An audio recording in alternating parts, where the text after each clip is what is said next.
வணக்கம், நமஸ்காரம், ஸ்தோத்திரம். அன்பான சகோதர சகோதரிகளே, நசரேனாகிய இயேசு கிறிஸ்துவின் இனி நாமத்தில் உங்கள் ஒவ்வொருவரையும் வாழ்த்துகிறோம். இந்த அருமையான நன்னாள், இந்த கிருபையின் தருணத்தை தந்த நம் பரலோகத்திற்கு, குறிப்பாக பிதாவாகிய தேவன், எம்பெருமானாகிய இயேசு கிறிஸ்து மற்றும் நமக்கு உதவி செய்கிற உதவியாளராக இருக்கக்கூடிய பரிசுத்த ஆவியானவர் திருத்துவத்தை நாங்கள் வணங்கி போற்றி எல்லா மாட்சிமையும் துதிகணமும் இயேசுவின் நாமத்திற்கு நாங்கள் செலுத்தி உங்கள் ஒவ்வொருவரையும் நாங்கள் வாழ்த்துகிறோம். நீங்கள் யாவரும் நன்றாக இருக்கிறீர்கள் என்று நாங்கள் விசுவசிக்கிறோம். என்னடா லெட்டர் எழுதுற மாதிரி இவர் பேசிட்டு இருக்கிறாருன்னு, லெட்டர் மாதிரி தானே, உங்களை பார்க்க முடியாது. ஆனா ஒவ்வொரு முறையும் நாங்கள் இந்த மாதிரி அத்தியாயத்துக்குள் வருகிறப்போ உங்கள் யாவரையும் முகம் தெரியாது, சில பேரோட பேர் தெரியாது, எங்க சேனல்ல யாரெல்லாம் சப்ஸ்கிரைப் பண்ணியிருக்கீங்கன்னு தெரியாது, யாரெல்லாம் கேட்குறாங்கன்னு தெரியாது. ஆனா யாரா இருந்தாலும் சரி, முகம் தெரியலனாலும் சரி, அறிமுகம் இல்லாவிட்டாலும் சரி, உங்களுடைய அட்ரஸ் இல்லாவிட்டாலும் சரி, நாம் யாவரும் சகோதர சகோதரிகள். இயேசுவின் நாமத்தில் நாம் இணைக்கப்பட்ட ஒரு குடும்பம் என்று சொல்லிதான் நான் உங்கள் ஒவ்வொருவரையும் பார்க்கிறேன். என்னோட இருதயத்துல ஒரு தனி இடம் உண்டு, ஒரு தனி பாசம் உண்டு. ஏன்னா எங்க சேனல்ல நீங்க சப்ஸ்கிரைப் செய்து நீங்க இதை பார்க்கறதுனால மட்டும் அல்ல, இயேசுவின் நாமத்துக்காக எவன் ஒருவன் ஒரு அதாவது ஒரு கிளாஸ் தண்ணி கூட கொடுத்தா அதை கூட வந்து பரலோகம் எண்ணி வச்சிருக்குமா, எழுதி வச்சிருப்பாங்களாம் ஜீவ புஸ்தகத்தில். ஒரு கிளாஸ் தண்ணி கொடுத்துருக்காங்க. தண்ணி வந்து இட்ஸ் a ஃப்ரீ ரிசோர்ஸ், இலவசமா கிடைக்கக்கூடிய. இன்னைக்கு பாட்டில போட்டு விலைக்கு விற்க ஆரம்பிச்சுட்டான் மனுஷன். அப்படித்தானே எல்லா ஆண்டவரோட ரிசோர்ஸஸையும் எடுத்து நீங்க இதை பார்த்தீங்கன்னா சைனா, அப்புறம் கொரியா, இந்த மாதிரி நாடுகளில் ஆக்சிஜனை வந்து டின்னில் போட்டு வித்துட்டு இருக்காங்க. ஏன்னா பொல்யூஷன் பார்ப்பீர்களானால் காற்றெல்லாம் வந்து மாசுபட்டு இருக்கக்கூடிய ஒரு சூழ்நிலை. Lot of metals, lead, ammonium, இந்த மாதிரி காரியங்கள்லாம் போய் மாசுபட்டதுனால நிறைய லங் ப்ராப்ளம்ஸ், என்ன சொல்றது, நுரையீரல் பிரச்சனைகள் வருவதனால் அவர்கள் என்ன பண்றாங்க, ஆக்சிஜன் எடுத்து அதை அதாவது ஒரு காற்றை பிடிச்சி அதை ஆக்சிஜனை தனியாக பிரிச்சு எடுத்து அதை ஒரு டின்ல போட்டு விற்பனை பண்றாங்க. அதனால இன்னைக்கு என்ன பண்றாங்கன்னு கேட்டால், நம்ம கோவிட் வந்த காலங்களில் மாஸ்க் அணிந்து கொண்டு தான் நீங்கள் வெளியே போக வேண்டும் என்று சொல்லி ஒரு நியமத்தை, ரூலை போட்டாங்க. அதே மாதிரி தான் இது வந்து ரூல் கிடையாது. ஆனால் உங்கள் லங்ஸ் நல்லா ஃபங்க்ஷன் ஆகணும்னா இந்த ஆக்சிஜனை போட்டுட்டு நீங்கள் வெளியில் போகிறப்போ, ஆஃபீஸ்க்குள்ளே உட்கார்றப்ப நீங்கள் நார்மலாக இருங்க, ஆனால் வெளியில் நீங்கள் போகிறப்போ இந்த மாஸ்க்கை மாட்டிக்கோங்க அப்படின்னு கவர்மெண்ட்டே வந்து ரெக்கமெண்டேஷன் கொடுக்குறாங்க. அதனால என்ன பண்ணுறாங்க, நிறைய பேர் இந்த டின்னை வாங்கிட்டு அது வந்து பெல்ட்டில் மாட்டிக்கலாம். அந்த மாதிரி மாட்டிட்டு போகிறோம். நீங்கள் யூடியூப்லாம் போட்டு பாருங்க, இருக்கும். அதனால இன்னைக்கு மனிதன் பார்த்தீங்களா, அவனே தான் இந்த இயற்கையை அழிப்பதற்கு மூல காரணமாய் இருக்கிறான். அந்த அழிவிலிருந்து தப்பி செல்வதற்கு தேவன் எனக்கும் உங்களுக்கும் கொடுத்த அந்த இலவசமான ரீசோர்சஸ் என்று சொன்னால் இயற்கையின் வளங்கள் இல்லைங்களா, அதெல்லாம் எடுத்து அவன் விலைக்கு விற்பனை செய்ய ஆரம்பிச்சிட்டான். 30-40 வருஷத்துக்கு முன்னாடி யோசிச்சிருப்பீங்களா, பாட்டிலில் தண்ணி வந்து போட்டு விற்பான், விலைக்கு விற்பான் அப்படின்னு. வாட்டர் பேக்கெட் இருந்துச்சு. நான் வந்து காலேஜில் படிக்கிற காலத்தில் அந்த பேக்கெட் எப்படின்னு கேட்டால், ஒரு பேக்கெட் 10 பீஸா அந்த மாதிரி இருக்கும். அப்போ வரப்பவே வந்து பாட்டில் வாட்டரும் ஓரளவுக்கு வர ஆரம்பிச்சிருச்சு. நாங்கள சின்ன பையனா இருக்கிறப்போ அங்கங்கே பார்த்தீங்கன்னா அங்கே தண்ணி வச்சிருப்பாங்க. கவர்மெண்ட்லேயே பார்ப்பீர்களானால் அங்கங்கே தண்ணி ஸ்டால் மாதிரி ஒரு ஸ்டாண்டுன்னு சொல்ல முடியாது, ஒரு டேங்க் மாதிரி குடிநீர்னு வச்சிருப்பாங்க. பப்ளிக் யார் வேணா போய் குடிநீர் எடுத்துக்கலாம். அப்புறம் போர்வெல் போட்டு அங்கங்கே பம்புகள் வச்சிருப்பாங்க. இன்னைக்கு பழைய கிராமங்கள் எல்லாம் இன்னும் அது இருக்கிறது. நகரங்களிலே அந்த மாதிரி காரியத்தை பார்ப்பது கொஞ்சம் இதுதான், ரேர் தான். ஆனா அங்கெல்லாம் அந்த பழைய செட்டப் அப்படியே இருக்கு. இன்னைக்கு அதெல்லாம் போயிடுச்சு. இன்னைக்கு கவர்மெண்ட்டே போர்வெல் போடுறதில்ல. பப்ளிக் போர்வெல் எங்க போடுறாங்க? அரசியல்வாதிங்க பப்ளிக் போர்வெல் போட்டு தண்ணியை வித்து காசாக்கிடுறாங்க இன்னைக்கு. இதுதான் மனிதனுடைய குணம், இதுதான் மனிதனுடைய குண அதிசயம். ஆனா தேவன் எப்படி தெரியுங்களா, நீங்க நினைப்பதற்கும் ஜெபிப்பதற்கும் மேலாக ஆசீர்வதிக்கிற தேவன். வானத்தின் பணிகளை திறந்து இடம் கொள்ளாத அளவுக்கு உங்களுடைய களஞ்சியத்தை நிரப்புகிற தேவன். புது எண்ணெய்னாலும் புது தானியத்தினாலும் நிரப்புகிற தேவன். ஏன்னா அவர் மனசு அப்படித்தாங்க. இதான் என் புள்ள கேட்டுட்டான், சும்மா இருக்க முடியாது அவர்னால. கையை பசிஞ்சுட்டே இருப்பாரு. ஆனா இன்னும் டைம் வரலங்கன்னாலும் தெரியும் அவருக்கு ஆண்டவருடைய டைமிங். அதாவது பரலோகத்துல வேற ஒரு கடியாரம் டிக்கு டிக்குன்னு ஓடிட்டு இருக்கும். இங்க நமக்கு இருக்கிற கடியாரம் வேற மாதிரி இருக்கும். இந்த ரெண்டு கடியாரம் பாத்தீங்கன்னா சிங்கே ஆகாது, மேட்சே ஆகாது. ஏன்னா அவரோட டைமிங், என் வழிகள் உன்னுடைய வழிகள் அல்ல, என்னுடைய நினைவுகள் உன்னுடைய நினைவுகள் அல்லன்ற ஐசியா 55:8-9 பேசியிருக்காருங்களா. அதை தான் வந்து தத்ரூபமா சொல்றேன் நான். வேற வேற கடியாரம் இருக்கும். பிரசங்கி 3வது அதிகாரம் 1-8 வேற வேற காலங்களை குறித்து பேசியிருக்கும். அழுவதற்கு ஒரு காலம், நகைப்பதற்கு ஒரு காலம் எல்லாம் சொல்லி பேசியிருக்கும். அதெல்லாம் அந்த காலங்களை ஒவ்வொரு மனிதனுடைய வாழ்க்கையிலும் பிரித்து வைத்திருப்பாராம். அது ஒவ்வொரு மனிதனுக்கும் பிரித்து வைத்து எத்தனை பெரிய டேட்டா பேஸ் இவர் வச்சிருப்பாருன்னு எனக்கு நினைச்சே பார்க்க முடியல. பரலோகத்துல அவ்வளோ பெரிய டேட்டா பேஸ். அதெல்லாம் உனக்கு எதுக்குப்பா தம்பி, எனக்கு தெரியும் என்ன பண்ணணும்னு, நீ பேசாம வேலையை பாரு அப்படிம்பார் ஆண்டவர், இல்லைங்களா? அதனால்தான் பைபிள் சொல்லுகிறது, கர்த்தரை சார்ந்து நடக்கிறவன், கர்த்தரை நம்பி விசுவசித்து நடக்கிறவன் ஒருபோதும் வெக்கப்பட்டு போவதில்லை. ரோமர் 10:11 சங்கீதம் 34:5 அவருடைய முகங்கள் பார்க்கிற முகங்கள் பிரகாசம் அடையுமே தவிர அவர்கள் வெக்கப்பட்டு போவதில்லை. கடவுளை நம்பினவன் இது வரைக்கும் பிச்சை எடுத்ததாக சரித்திரமே இல்லப்பா. நான் இளைய வயதுல பார்த்த மாதிரியே தான் முதிர் வயதுலயும் நான் சொல்றேன் அப்படின்னு தாவீதக்காரன் சங்கீதம் 37:23-25 எழுதி வச்சிருக்குங்க. ரொம்ப நல்ல ஒரு ஆங்கிலத்தில், I was young but now I am old but I have never seen the riches and their children begging for bread. கஷ்டம் வராமல்ல, ஆனா கர்த்தர் கைவிட மாட்டார். அந்த கஷ்டங்களை எதிர்த்து நிற்கவோ இல்ல மேற்கொள்ளவோ, அந்த கஷ்டத்திலிருந்து தப்பி செல்லவோ ஆண்டவர் வழியை செய்து தருவார். 1 கொரிந்தியர் 10:13 சொல்லுகிறது. இதனால்தான் நினைச்சோமா எடுத்தோமா கவுத்தமான்னு சொல்லிட்டு வேலைகளை டக்கு டக்குன்னு உங்க ஞானத்தின்படி, ஏன்னா எனக்கெல்லாம் பல அனுபவம் உண்டு, எத்தனை பார்த்துருக்கேன் நான் இதெல்லாம் அப்படின்னு நீங்க சொல்லவே கூடாது. உங்களுக்கு அனுபவம் இருந்தாலும் சரி, உங்களை விட மிக மிக மிக பெரிய அனுபவசாலி, மிக மிக மிக பெரிய திறமைசாலி தேவன் ஒருவரே. எவ்வளவு பேருக்கு சந்தேகம் இருக்குதுல்ல? எனக்கு ஒரு சந்தேகமும் கிடையாது. ஏன் தெரியுமா? நானும் அந்த மாதிரி பிரகஸ்பதித்தனெல்லாம் நிறைய பண்ணியிருக்கேன். இதெல்லாம் எனக்கு தான் தெரியுமாக்கும். நான் எப்படியெல்லாம் பண்ணி இது பண்ண போறாவோ, என்ன பண்ணி எல்லாம் தெரிஞ்ச வேலையவே சொதப்பி வச்ச ஆள் தான் நான். நல்லா தெரிஞ்ச வேலையை சொதப்புற ஆள் தான் நான். அப்படிதான் இருந்தவன். ஆனா என்னைக்கு எனக்கு தெரிஞ்ச வேலையா இருந்தாலும் சரி, தெரியாத வேலையா இருந்தாலும் சரி, எனக்கு தெரிந்த காரியமா இருந்தாலும் சரி, தெரியாத பிரச்சனையா இருந்தாலும் சரி, நான் தேவனை முன்னிறுத்துவேன். எனக்கும் அந்த பிரச்சனைக்கும் நடுவால நான் தேவனை கொண்டு வந்து நிறுத்திடுவேன். ஆமாங்க, அந்த பிரச்சனையில் எனக்கு ஜெயம் கிடைக்கும்னு உறுதியா தெரியும். தேவன் இருந்தாலும் சரி இல்லாட்டியும் சரி, எனக்கு அனுபவம் உண்டு, என்னால் அதை மேற்கொள்ள முடியும். ஏன்னா இப்பதான் அதை மேற்கொண்டேன். 2வது முறை மேற்கொள்வதற்கும் எனக்கு ஆண்டவரே இல்லை, என் ஆற்றலினால் அல்ல, என்னுடைய திறமையினால் அல்ல, தேவனுடைய ஆவியினால் எல்லாம் எனக்கு செய்யக்கூடும், என்னை பலப்படுத்துகிற கிறிஸ்துவனால் எல்லாம் எனக்கு செய்யக்கூடும் என்று சொல்லி ஒரு ஜெபத்தை செய்து விட்டா மாத்திரத்திலே தூதர்கள் வந்து இறங்கிடுவாங்க. இன்னைக்கு நான் சொல்ல வேண்டிய அந்த கருத்து என்னன்னு கேட்டா, நம்ம அத்தியாயத்துக்கு போறதுக்கு முன்னாடி, உங்க வாயின் சொற்களில் தான் மரணமும் ஜீவனும் இருக்குன்னு நீதிமொழிகள் 18:21 சொல்லுது. எல்லாத்துக்கும் இது தெரிஞ்ச வசனம் தான். இந்த ஜீவன் மரணம் அப்படின்னா என்ன?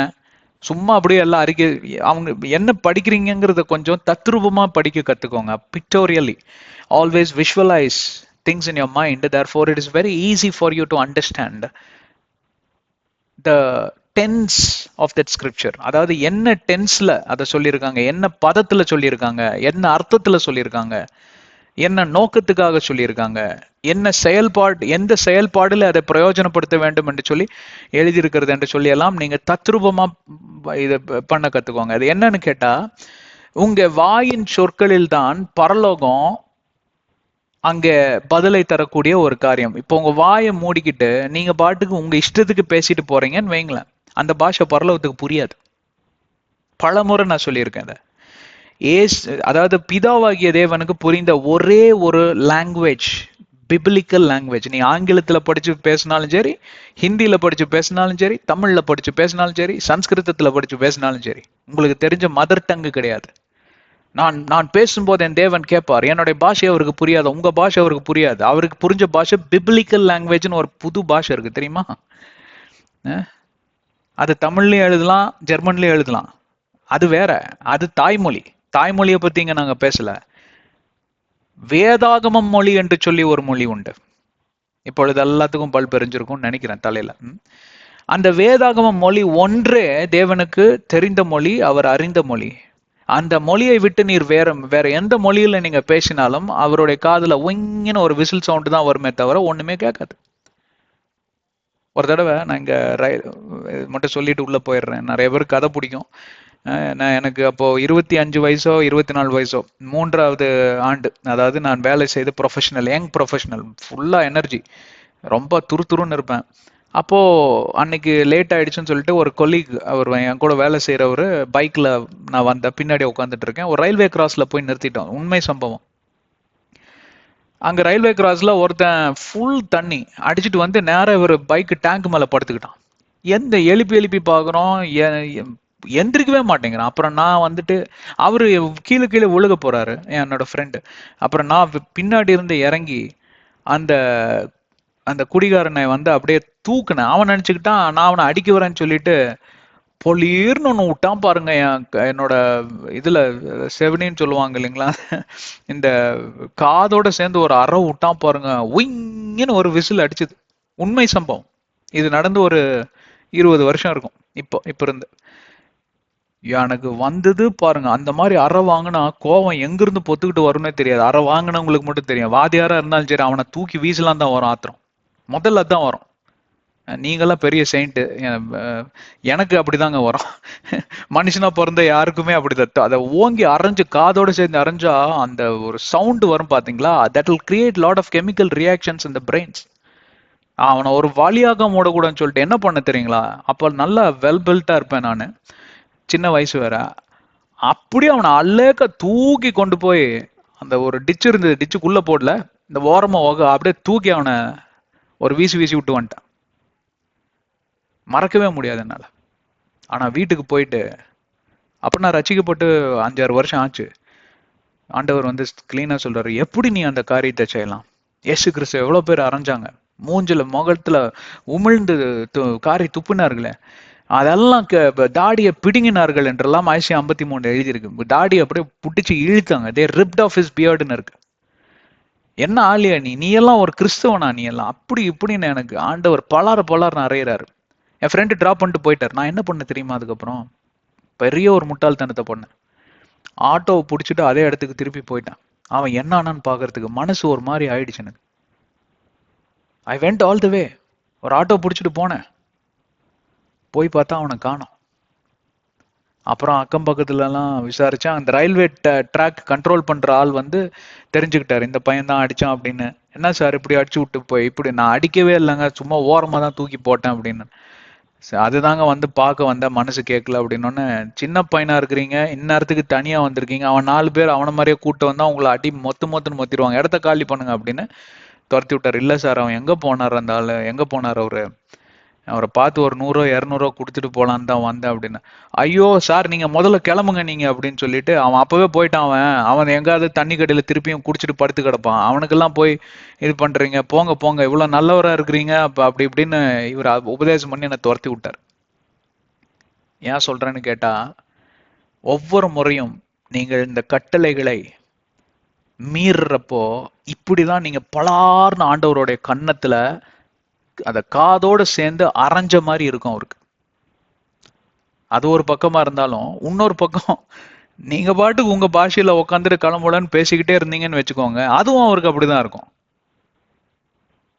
ஒரு சில கட்டத்துல பாத்தீங்கன்னா அது கோபமாவே மாறிடும்.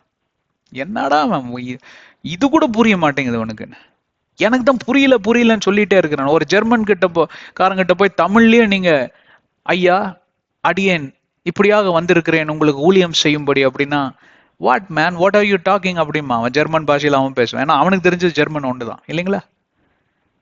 அதனால என்னை கேட்டுக்கொண்டிருக்கிற பிரியமான சகோதர சகோதரிகளே, நாங்கள் மறுபடியும் சொல்றது ஒன்றே ஒன்றைத்தான்.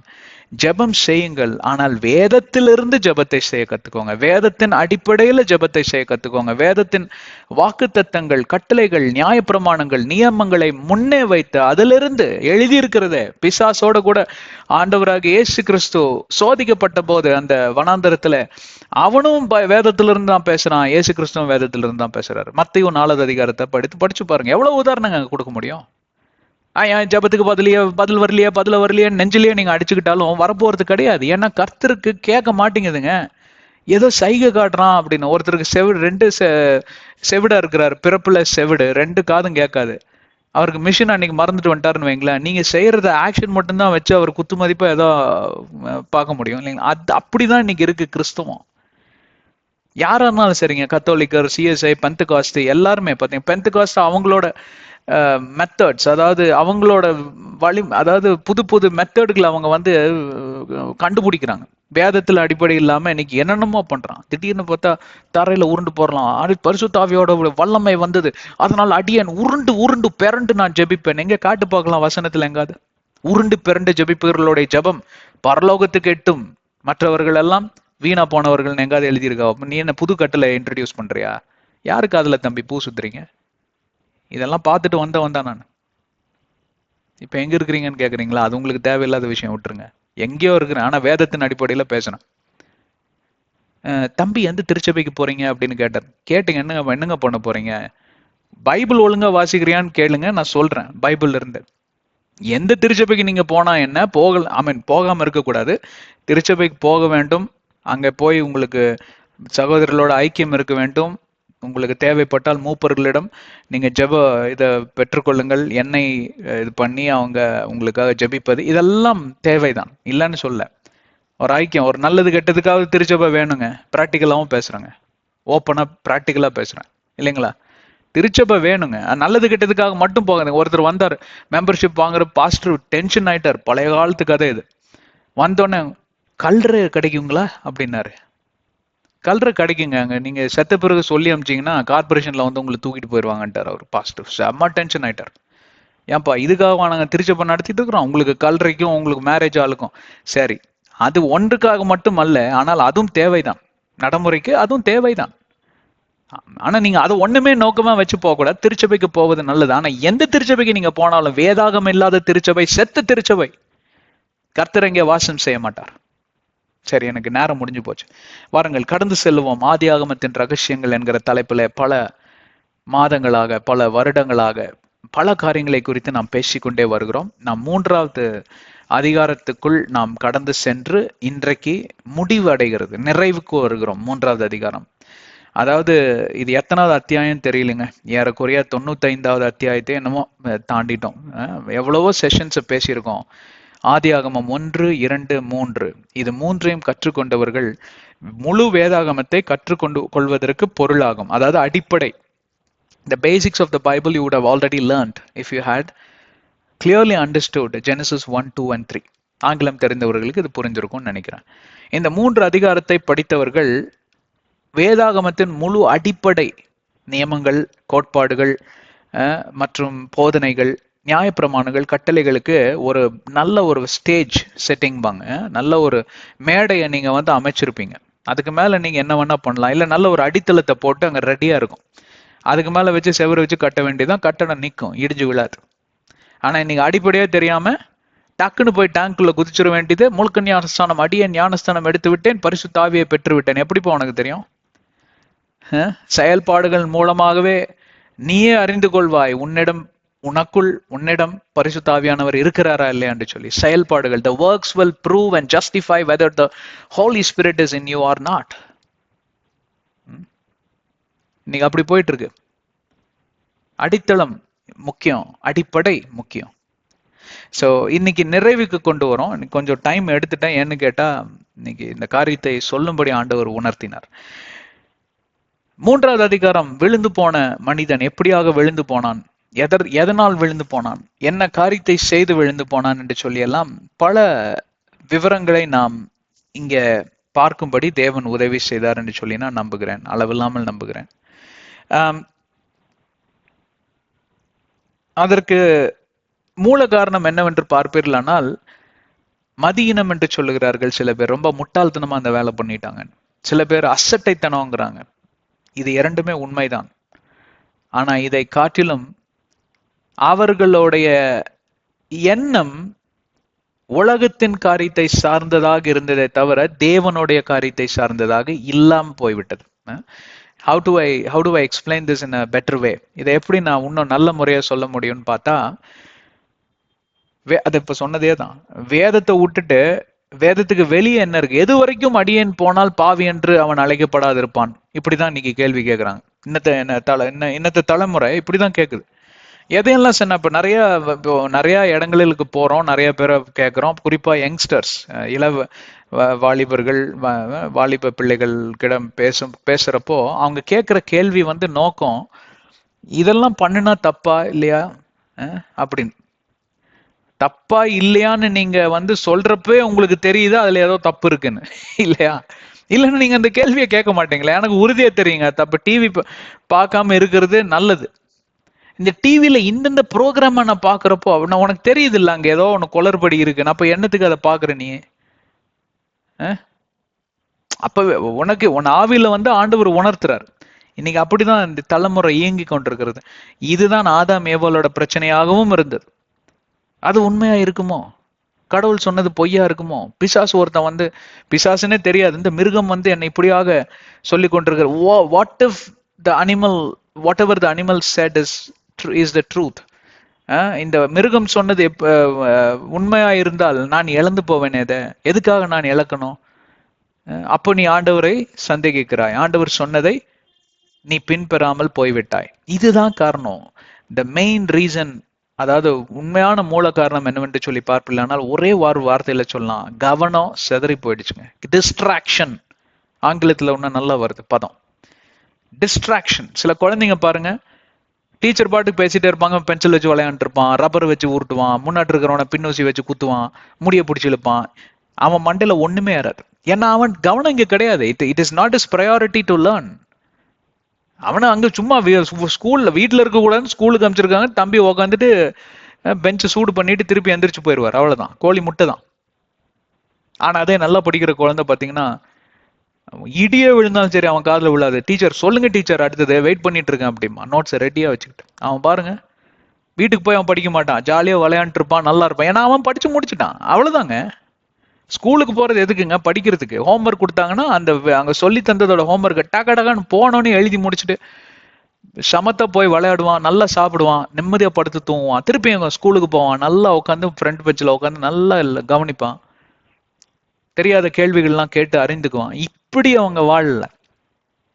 they were distracted. இதுதான் மூல காரணங்க. இதை ரத்தன சுருக்கமா சாராம்சமா இன்னைக்கு சொல்ல வேண்டிய ஒரு சூழ்நிலைக்கு வந்துட்டோம். ஏன்னா நம்ம இந்த அத்தியாயத்தை, அதாவது இந்த சாப்டரை வந்து முடிக்க போறோம். இந்த அதிகாரத்தை முடிச்சுட்டு நம்ம 4வது அதிகாரத்துல இருந்து கொஞ்சம் வேகமா போகும் வண்டி. ஏன்னா நிறைய காரியங்களை கவர் பண்ணோம். 50 அதிகாரங்கள் இருக்கிறது. இந்த ஆதி ஆகமத்தின் ரகசியங்களை முடிக்காம விடுறதில்ல. ஆனா சில காரியங்களை வந்து ஸ்கிப் பண்ண கூட நான் வந்து இது பண்ணுவேன். ஏன்னா நிறைய காரியங்களை வந்து கொஞ்சம்லாம் அப்படி தாண்டி கொஞ்சம் ஹை ஜம்ப் எல்லாம் அடிச்சு போகணும், பார்க்கலாம். உங்களுக்கு புரிஞ்சுதா எதனால வந்து உலகம் விழுந்து போனது, எதனால் வந்து மனிதன் விழுந்து போனான்னு சொல்லி? அதனுடைய பின்விளைவுகளையும் அவன் நினைத்து பார்க்கவில்லை. ஆண்டவர் சொல்லவே சொல்றார், நீ சாப்பிடும் நாளிலே நீ மரித்தே போவாய். விச் மீன்ஸ் யாரு சொல்றதும் கேட்காத, நான் உண்மையதான் சொல்றேன், உண்மை தவிர வேற எதுவும் சொல்லல. அவன் அந்த உண்மைன்னு நினைக்கல. அதோடைய பின்விளைவுகள் இவ்வளவு பகிரங்கமா, இவ்வளவு பயங்கரமா இருக்கும் என்று சொல்லியும் அவன் சற்று கூட யோசிக்காம தன் மனைவி கொடுத்த அந்த பழத்தை வாங்கி நல்லா விளாசுன்னு விளாசிட்டாரு ஆதாம். அந்த மிருகம் சொன்னதை நம்பிட்டு இந்த அம்மாவும் போய் பழத்தை பிச்சு நல்லா சாப்பிட்டுட்டாங்க. ஒரு சின்ன பையன் வந்து என்கிட்ட கேட்டான், எதனால வந்து எதனால வந்து ஆடம் அங்கிள் ஈவ் ஆண்டி கொடுத்த ஆப்பிள வாங்கி சாப்பிட்டுட்டாரு அப்படின்னு. அப்படியா தம்பி, ஆப்பிள்னு எழுதியிருக்கா பைபிள்ல அப்படின்னு. ஆமா, ஆப்பிள் தான் எழுதியிருக்கு அப்படின்னா. சின்ன பொடி பையன் அவ்வளவு கியூட்டா வந்து கேட்குறான், ஆடம் அங்கிள் அம்மா, ஈவ் ஆண்டி அம்மா. ஏய், அவங்களுக்கு வயசு என்ன தெரியுமாடா? இன்னைக்கு உயிரோடு இருந்திருந்தா 6024 இயர்ஸ்டா அவங்களுக்கு. அவங்க அங்கிள் ஆண்டியா இல்ல தாத்தா பாட்டியா அப்படின்னு கேட்டேன். எனக்கு அங்கிள் ஆண்டி தான் அப்படிங்கிறான் அவன். ஆப்பிள் எடுத்து எதுக்கு சாப்பிட்டாரு அப்படின்னு கேட்டாரு.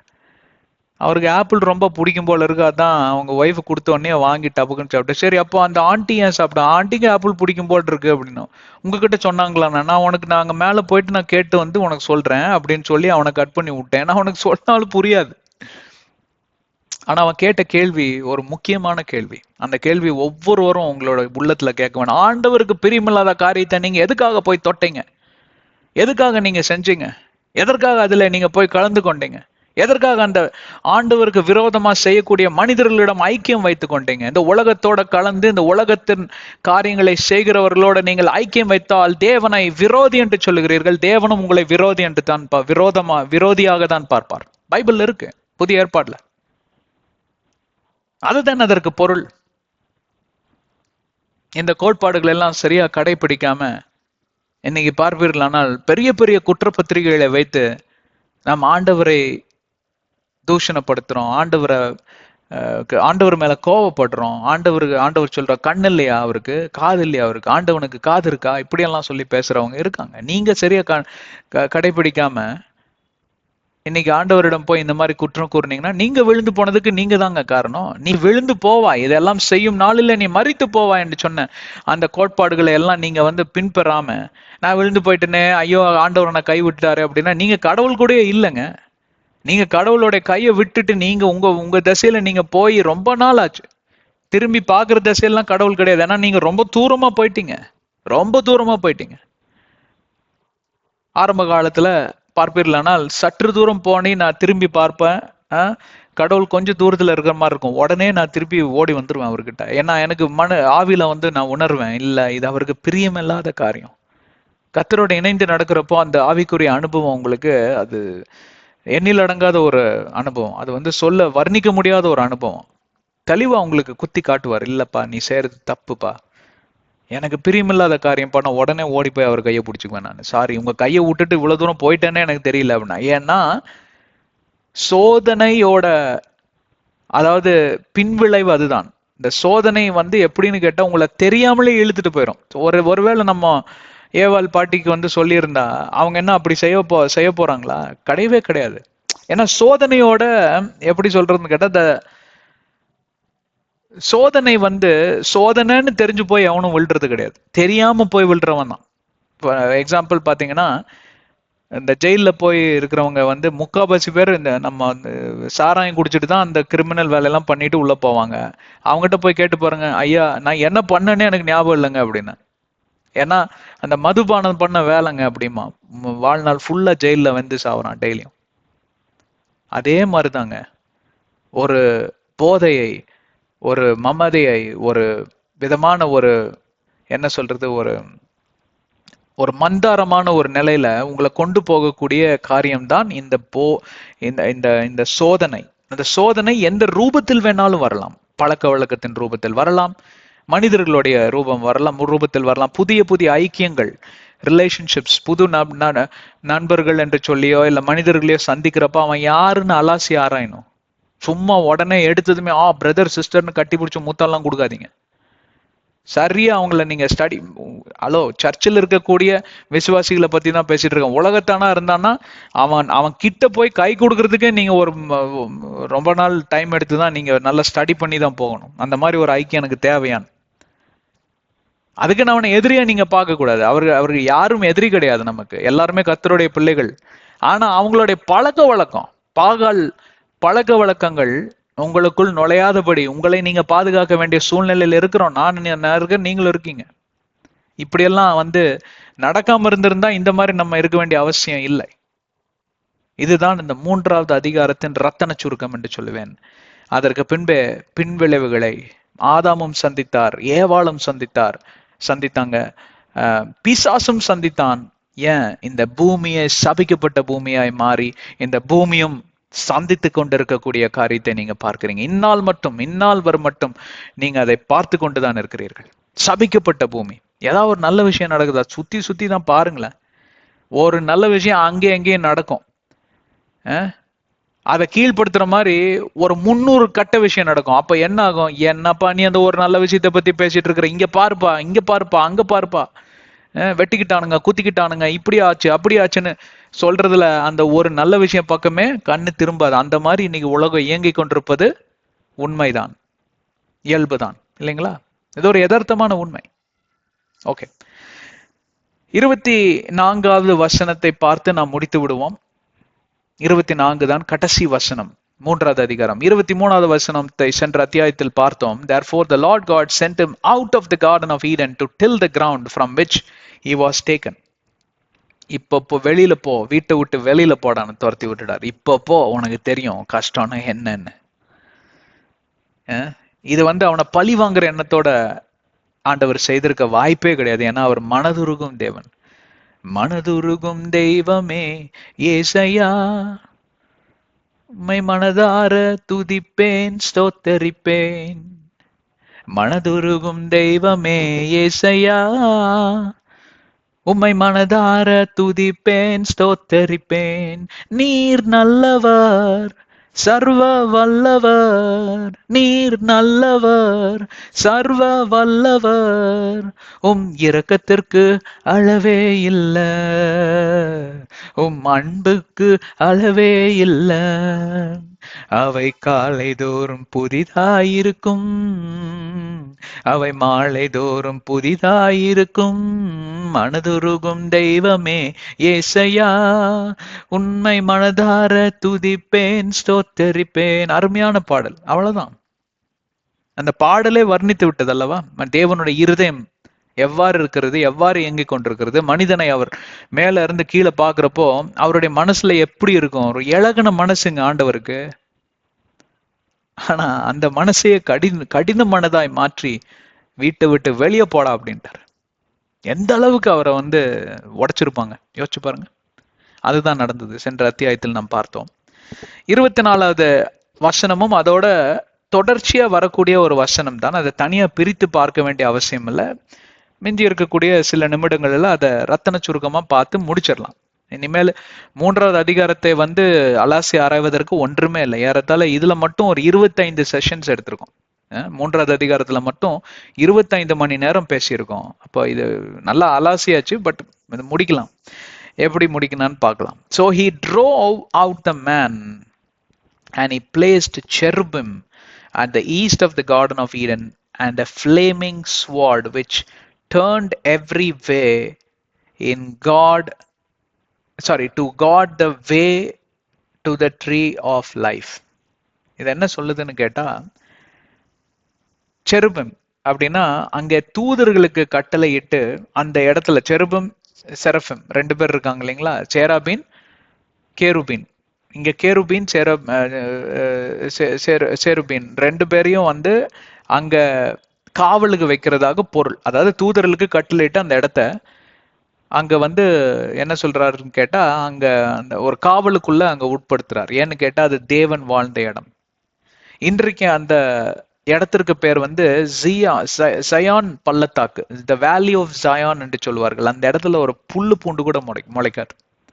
ஏன்னா அது சாபம் என்கிறது அந்த இடத்துல இருந்து தொடங்கினதுனால் அந்த இடத்துல பாத்தீங்கன்னா ஒண்ணுமே இருக்காது. இப்போ வரைக்கும் மேப்ல ஒரு இடம்னு ஒண்ணு இருக்கு, ஆனா அங்க ஒண்ணுமே இருக்காது. No habitations can exist in that place.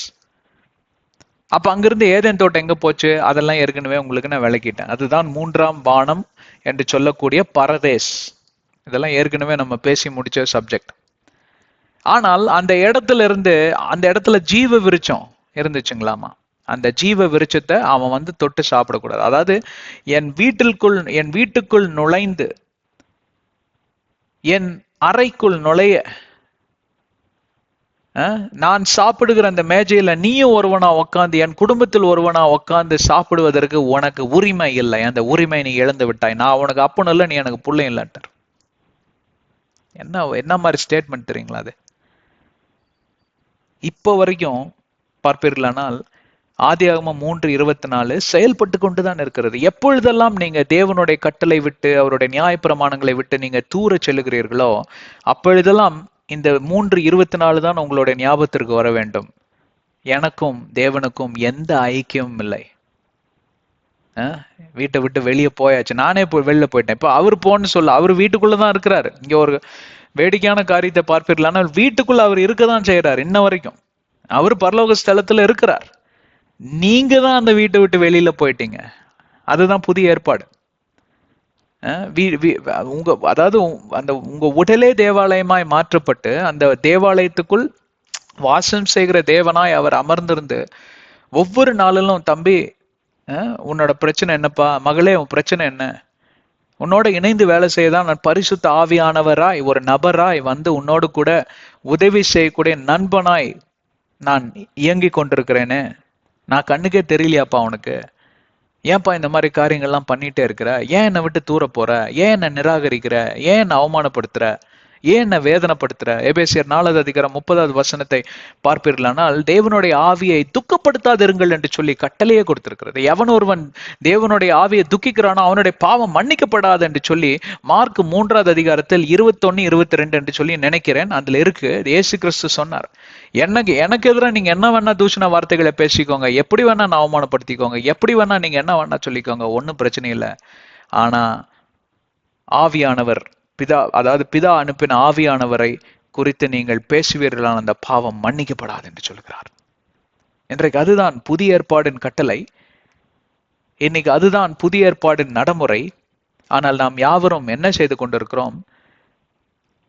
நாம் அவருடைய தேவாலயத்தை விட்டு வெளியே வருவது பழைய ஏற்பாடு. நாமே தேவாலயமாய் மாறி இந்த தேவாலயத்தில் இருக்கக்கூடிய தேவனை வெளியேற்றி இந்த உலகத்திற்கு அதிபதியா இருக்கக்கூடிய, பொல்லாதவனா இருக்கக்கூடிய, இந்த உலகத்தை கெடுத்து போடக்கூடியவனை, பிசாசா இருக்கக்கூடியவனை வாப்பான்னு வெத்தலை பாக்கு வச்சு அழைச்சு ஒரு அழைப்பு திருவிழா நடத்தி, வாப்பா என்னோட உடலுக்கும் என்னோட ஆஸ்திகளுக்கும் என்னோட திறமைகளுக்கும் எனக்கு யாவதெல்லாம் எதெல்லாம் ஆண்டவராகிய தேவன் கொடுத்தாரோ அனைத்துக்கும் நீதான் சொந்தக்காரர். இதுதான் நடந்தது. ஆதியாகமம் 3:3 அதான் நடந்தது. தார வாத்துட்டாங்க அப்படிம்பாங்க இல்லைங்களா? உங்ககிட்ட கொடுத்ததை கொண்டு போய் இன்னொருத்தங்கிட்ட முட்டாள்தனமா ஏமாளித்தனமா கொடுத்துட்டு வந்துட்டாங்க. அவன் ஏமாத்திட்டான். நீ ஏன் ஏமாறுற? நீ ஏமாறாம இருக்கிறவங்களுக்கு தானே இந்த நியாயப்பிரமாணங்கள் கட்டளைகளும் கொடுத்திருக்குது. போதாததுக்கு உனக்கு வல்லமை கொடுக்கப்பட்டிருக்கிறது. பாடல் மட்டும் பாடுவீங்க, வல்லமை என் ஆவியானவர் என்னுள் வந்துவிட்ட காரணத்தினால் பொல்லாத சாத்தான ஒரு சொல்லால விரட்டிடுவேன், பவராவி எனக்குள்ள ஒரு பயாவி அணுகுவதில்ல அப்படின்னு இந்த பாடல் போடும். ரொம்ப பாடுவாங்க அப்படியே. நான் அருமையான பாடலை பத்தி ஒரு குறையும் இல்லை. பெர்க்மன் சார் சூப்பரா எழுதி வச்சிருக்கிறாரு. கையை தட்டிட்டு அப்படி பாடுவாங்க. ஆனா எவ்வளவு பேர் அர்த்தத்தை புரிஞ்சு பாடுறாங்க, எவ்வளவு பேர் தன்னுடைய நிலைமையை உணர்ந்து பாடுகிறார்கள் என்று சொல்லி யோசிச்சு பாக்குறப்போ கொஞ்சம் நகைச்சுவையா தான் இருக்கும். என்ன நினைச்சே நான் சிரிச்சிருக்கேன். என்னடா நீ பாடுறதுக்கும் நீ உன்னோட நடைமுறைக்கும் சம்மந்தம் மேல பயாவி எனக்குள்ள இல்லைங்கிற, அங்க போய் நிக்கிறப்ப கால் 2 ஆடிட்டு இருக்கான். ஐயோ நாளைக்கு என்ன பண்றதுன்னு தெரியலையே அப்படின்னு. ஒரு விழுந்து போனவனுடைய நிலைமை இதுதான். விழுந்த மனிதனுடைய நிலைமை இதுதான். எதுல விழுந்து போகிறான்? ஆவியில விழுந்து போகிறான். ஆவியில விழுந்து போவதற்கு பொருள் என்ன? தேவனை விட்டு விலகி நீங்க தூரமாய் போனது பழைய ஏற்பாடு. உங்களுக்குள் இருக்கும் தேவனை வெளியேற்றி இந்த உலகத்தின் பிசாசுக்கு இந்த இடத்தை தந்து உங்களுடைய வாழ்க்கைக்கு அதிபதியாய் அவனை நீங்க நியமிக்கிறீங்க பாத்தீங்களா? அதுதான் பழைய ஏற்பாடுல சாமுவேல் தீர்க்கதரிசி எல்லாத்துக்கும் தெரிந்த ஒரு பெரிய ஒரு ஜாமவானவர். அவர்தான் இஸ்ரவேலை நியாயம் தீர்த்தார். ஏறத்தாழ 40 ஆண்டுகளுக்கு மேலாக. அவருக்கு வயசாயிடுச்சு. அதனால அவங்க பசங்களை கொண்டு வந்தார் முன்னாடி. அந்த பசங்க 2 பேரும் கெட்டவங்களா மாறிட்டாங்க. இதெல்லாம் பார்த்துட்டே இருந்த இஸ்ரவேல் ஜனம் சொல்லுச்சு, உனக்கெல்லாம் வயசாயிடுச்சுப்பா சாமுவேல், நீயே விலகிக்கோ, எங்களுக்கு ஒரு ராஜாவை நீ கொடுத்துரு அப்படின்னு. அப்போ சாமுவேல் போய் அழுகிறாரு. எவ்வளோ நாள் இவங்களுக்காக, இவங்க கூப்பிடுற இடத்துக்கெல்லாம் நான் போயிருப்பேன், இவங்களுக்கு எப்படியாவது சேவை பண்ணியிருப்பேன், ₹1 நான் ஏமாத்தி யாருக்கிட்டையும் வாங்கல அப்படின்னு அவரே சாட்சி கொடுக்குறாரு. ஜனங்கள்லாம் மண்டை ஆட்டுறாங்க. எல்லாம் 1 சாமுவேல்ல எழுதியிருக்குங்க. இன்னைக்கு என்ன நிராகரிச்சுட்டாங்க. நான் ஆண்டவர் சொல்றாரு, நிராகரிச்சது உன்ன இல்லப்பா, என்ன நிராகரிச்சாங்க. நீ என்னுடைய பிரதிநிதியா எங்க போயிருக்க. ஆண்டவருடைய பிரதிநிதியா இன்னைக்கு எனக்குள்ள குடி தங்கி இருக்கிறவரும் உங்களுக்குள்ள குடி தங்கி இருக்கிறவர் தான் பரிசுத்த ஆவியானவர். அப்ப அந்த பிரதிநிதியை நீங்க நிராகரிச்சீங்கன்னா ஆண்டவரையே நிராகரிப்பதற்கு பொருளாகும் என்பது தானே உண்மை. அதுதானே யதார்த்தமான உண்மை, இல்லைங்களா? அப்ப நீ ஒன்னும் பண்ணாத, நீ ஒன்னும் கலங்காத, அவங்க கேட்கறத கொடுத்துரு. கொடுக்கறதுக்கு முன்னாடி உன்னை சொல்லிட்டு கொடு, நீங்க நியமிக்கிற ராஜா இதெல்லாம் பண்ணுவான், அவன் பண்ற அக்கிரமங்கள் அநியாயங்கள் அனைத்தையும் புட்டு வச்சிருப்பா அப்படின்னாரு. சொல்லியும் எங்களுக்கு ராஜா தான் வேணும். நானுங்க சாத்துன்னு சாத்துனான் சவுல் ராஜா. துரத்தி அடிச்சான் ஒவ்வொருத்தனையும். சொன்ன மாதிரி கடைசியில அவனும் சவுல் ராஜா அவன் இறந்து போய் எப்படி தற்கொலை பண்ணிட்டார். பெரிய ஒரு ஈட்டியை வச்சு அது மேல விழுந்து உயிர் போகாம ரோட்ல போறவன் தலைய வெட்டி, இந்த மாதிரிலாம் ரொம்ப ரொம்ப கொடூரமான ஒரு மரணம். பாத்தீங்களா? இதெல்லாம் தேவையா நமக்கு? பழைய ஏற்பாடை நீங்க அதிகமா வாசிக்கணுங்க. அதுலதான் நிறைய காரியங்கள் அடங்கியிருக்கு. அதுல இருந்து தான் வந்தது புதிய ஏற்பாடு. ஏசு கிறிஸ்துவே இதை குறித்து சொல்லியிருக்காரு. நான் அதை நிராகரிக்க வரல, அதை நிறைவே செய்யவே வந்தேன், மத்தேயு 5:17 சொல்லியிருக்கு. அப்போ இன்னைக்கு உங்களோட நிலைமை என்னங்க? நீங்க யாரா இருக்கீங்க? யாரு பக்கம் இருக்கீங்க? ஒரு பக்கம் தான் நீங்க இருக்க முடியும். ரெண்டு பக்கம், ஆத்துல ஒரு கால் சேத்துல ஒரு கால் வைக்க முடியாதுங்க. அது நீங்க ஒருவேளை ஆத்து பக்கம் போனீங்கன்னா நல்லா ஜாலியா குழு குழுன்னு இருக்கும்னு ஒரு கால நதி ஓரத்துலயும் இன்னொரு கால சேத்து பக்கமும் நீங்க வச்சிருக்கலாம். ஆனா எப்படியும் வலிக்கு விழுறது கண்டிப்பா அது நடக்கதான் போகுது. ஏன்னா சேத்துக்குள்ள வச்சவன் காலி எப்படியும் ஏதோ ஒரு கட்டத்துல வலிக்கு கீழே தான் விழுவான், தொப்புன்னு. எங்க வேணா அடிப்படும். மண்டையில அடிபட்டு நீங்க உயிர் கூட போலாம், இல்ல முதுகு முறிஞ்சு போலாம், எலும்பு முறிஞ்சு போலாம். சேதம்ங்கிறது கண்டிப்பா உறுதியான ஒரு காரியம். உங்களுக்கு சேதாரம் தேவையா? அப்படியெல்லாம் நீங்க கிறிஸ்துவ வாழ்க்கையை வாழ முடியாது. ஒன்னா தேவனிடம் இருக்கிறவர்கள் தேவன் பக்கம் வாங்க, என் பக்கம் வாங்கன்னு மோசே பக்தன் சொன்னது போல, யாரெல்லாம் இந்த பாகால் தீர்க்கதரிசி பக்கமா இருக்கிறீங்களோ எல்லாம் அப்படியே போங்க, தேவனை விட்டு விலகி போங்க. அவங்க போனவங்க எல்லாம் அழிஞ்சு போயிட்டாங்க. சீனாய் மலையிலிருந்து இறங்கி வரப்போ அங்க வேசித்தனம் எல்லாம் பண்ணி, 10 கமாண்ட்மெண்ட்ஸ் படத்துல பார்த்திருப்பீங்க இல்லையா, தூக்கி அந்த கல்லை வீசி எல்லாம் எரிஞ்சு சாம்பல் ஆயிடுவாங்க ஆண்டவருக்கு எதிராக நின்னவங்க எல்லாம். இன்னைக்கு அதுதான் நிலைமை. நீங்க எந்த பக்கம் இருக்கீங்க? இன்னைக்கு அதோட நான் முடிக்க போறேன். ஏன்னா எவ்வளவோ காரியங்களை நம்ம சொல்லியாச்சு. நம்ம சொன்ன காரியங்களுக்கு எல்லாத்துக்குமே ஒரே ஒரு அர்த்தம் தான். தேவனை சார்ந்து வாழ கத்துக்கோங்க. தேவனுடைய கட்டளைகளுக்கு செவி சாய்க்க கத்துக்கோங்க. தேவனுடைய நியாய பிரமாணங்களிடம் உங்களுடைய இருதயம் சார்ந்து இருப்பதாக. Walk in adherence to the laws and commandments of the Lord. வெளிப்பாடு 22:14. And blessed are you. ஆசீர்வதிக்கப்பட வேண்டும், ஆனால் தேவனுடைய கட்டளைகள் நியாயப்பிரமாணங்கள்லாம் எனக்கு முக்கியம் இல்லைங்க அப்படின்னு சொல்றவங்க தான் இன்னைக்கு நிறைய பேர். Blessed are those who walk in adherence to the laws and commandments of God. அதுதான் சொல்லுது. நீங்க படிச்சு பாருங்க வெளிப்பாடே கடைசி புத்தகம். அந்த கடைசி புத்தகத்தில் கடைசி அதிகாரம். அந்த கடைசி அதிகாரங்களில சில கடைசி வசனங்களில் இது ஒன்று. எவ்வளவு பேர் விளங்குச்சு? எப்படியோ விளங்கிருட்டுங்க. பிளீஸ் கொஞ்சம் புரிஞ்சுக்க ட்ரை பண்ணுங்க. கெஞ்சி கேட்குறேன் உங்ககிட்ட. உங்க பணம் காசு வேணும்னு கேட்கல. பணம் காசு இருந்தா வேற யாராவது கொடுங்க, இல்லாதவங்களுக்கு கொடுங்க. நாங்க என்னைக்குமே பணம் காசு கேட்டது கிடையாது. எதையுமே கேட்கலங்க. தயவு செஞ்சு நாங்க சொல்றத புரிஞ்சுக்கோங்க அப்படின்னு ஆண்டவர் கேட்கிறார். என்னையும் சேர்த்து தான் சொல்றேன். ஏன்னா நம் யாவரும் மனிதர்களே, மாம்சமோ பலவீனமானது. எப்படியோ போய் ஏதோ ஒரு காரியத்துல அங்கங்க வலிக்கு விழுந்துதான் விழதான் செய்யறோம். டக்குன்னு எந்திரிச்சு நின்றுங்க. ஏன் எப்படி எந்திரிச்சு நிக்கிறது? நானே வலிக்கு விழுந்திருக்கேன். ஆண்டவர் கரத்தை கொடுக்குறாருங்க. அவர் கரத்தை நீங்க பார்க்காம கண்ணை இறுக்கி மூடிட்டு நான் விழுந்துட்டேன். சின்ன குழந்தைங்க பாருங்க, அப்படியே குடுகுடுன்னு ஓடும், உங்க கூட இல்ல நடந்து வரும், கீழே விழுந்து அப்படியே கிடக்கும். அம்மா தான் தூக்கி விடணுமா, அது செல்லம் கொஞ்சிருது. இல்ல சில டைம் பாத்தீங்கன்னா அப்படியே பழக்கப்படுத்தி வச்சிருப்பாங்க, இவர் அப்படியே படுத்து அழுதுட்டு இருப்பாராம். ஆனா சில குழந்தைங்க பாருங்க, எந்திரி மேல அப்படிம்பாங்க, டக்குன்னு எந்திரிச்சோம். அங்கே தொட முழங்கல்லாம் தொட, என்னாச்சுன்னு பாரு, இங்க ரத்தம் வருது அப்படிமா, அவங்க தண்ணி வச்சு கழுவி இது பண்ணிட்டு போ அப்படிம்பாங்க, கொஞ்சம் தேங்காய் எடுத்து வை அப்படிம்பாங்க. அந்த மாதிரி குழந்தைங்களை ட்ரெயின் பண்ணி வச்சிருப்பாங்க. அப்படிதான் வேத வசனத்துல எப்போ ஒருவன் காலூன்றி வேரூன்றி நிக்கிறான், those that are grounded and rooted in the word of God, கீழே அப்படியே படுத்துட்டு போஸ் கொடுத்துட்டு இருக்க மாட்டான், எந்திரிச்சு நிப்பான். மேற்கொள்ள அவன் அடுத்த அடி எடுத்து வச்சு போயிட்டே இருப்பான். முன்னேறி செல்கிறவன் தான் கிறிஸ்டியன், ஒரு கிறிஸ்தவன் என்று சொல்லி பைபிள் வேத வசனம் சொல்லுதுங்க. Those that are backslidden are not of the word, but those that are marching forward are of the word. வேத வசனத்தில் இருந்த அடிப்படையில வாழ்கிறவன் முன்னேறி செல்லுகிறவனா இருப்பானே தவிர அவன் பின்வாங்கி போக மாட்டான். அவன் விழுந்த இடத்துலயே உக்காந்துட்டு ஐயோன்னு தலையை விரிச்சுட்டு அழுதுட்டு இருக்க மாட்டான். நடந்தது நடந்தாச்சு, இந்த உலகம் விழுந்து போச்சு, சோதனை வந்தாச்சு, இந்த உலகத்தின் அதிபதி பிசாசாய் மாறியாச்சு. ஆனாலும் ஜெயம் கொடுக்கும் தேவன் உங்களோடு கூட இருக்கிறார். இந்த பாடல் எல்லாத்துக்கும் தெரியும் இல்லைங்களா? அந்த ஒரு பாடலை பாடி நாம் நிறைவேற்றி விடுவோம். ஜெயம் அளிக்கக்கூடிய இயேசுவின் நாமம் இருக்கிறதை மறந்து விடாதீர்கள். 2வது ஆதாமாக அவர் இந்த உலகத்தில் பிரவேசித்தார், வெற்றி நடை போட்டார் எருசலேம்குள்ள. என்ன வெற்றி நடை போட்டு ஒரு 24 மணி நேரத்துல சிலுவையில தொங்குறாரு. என்னப்பா இதுதான் வெற்றி நடையான்னு நிறைய பேர் அவரை கிண்டல் பண்ணாங்க. அதுதாங்க வெற்றி நடை. சிலுவையில ஏறினால்தான் உங்களுக்கும் எனக்கும் அவருடைய நாமத்திலும் அவருடைய ரத்தத்திலும் ஜெயம் உண்டாகும். அதுதான் வெற்றி நடை. அவர் அடிக்கப்பட்டார், துன்புறுத்தப்பட்டார், எவ்வளவோ வேதனைகளுக்குள் கடந்து சென்றார். அவர் தாடிகள் எல்லாம் பிடிச்சி இழுத்து அவரை துன்புறுத்தி சித்திரவதைப்படுத்தி அவரை கொன்னாங்க. ஆனா அவருடைய மரணத்தில் எனக்கும் உங்களுக்கும் ஜெயம் கொடுக்கும்படி, என்னுடைய உங்களுடைய மரணத்திலிருந்து நாம் உயிர்த்தெழுந்து ஜெயம் எடுக்கும்படி ஆண்டவராகிய இயேசு கிறிஸ்து மரித்து உயிர்த்தெழுந்தார். இதுதான் வேத வசனம், இதுதான் அதோடைய ரகசியம், இதுதான் சத்தியம், இதுதான் புதிய ஏற்பாடு. இதை புரிந்து இதன்படி வாழ்வது கடினமா?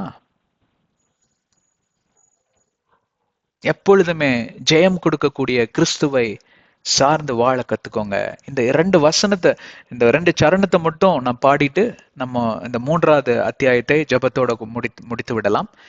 எங்களோடு கூட இணைந்திருந்ததை நினைத்து நாங்க மிக மிக பெருமைப்படுகிறோம், பாராட்டுகிறோம். We appreciate each one of you for taking time and listening to all these sessions.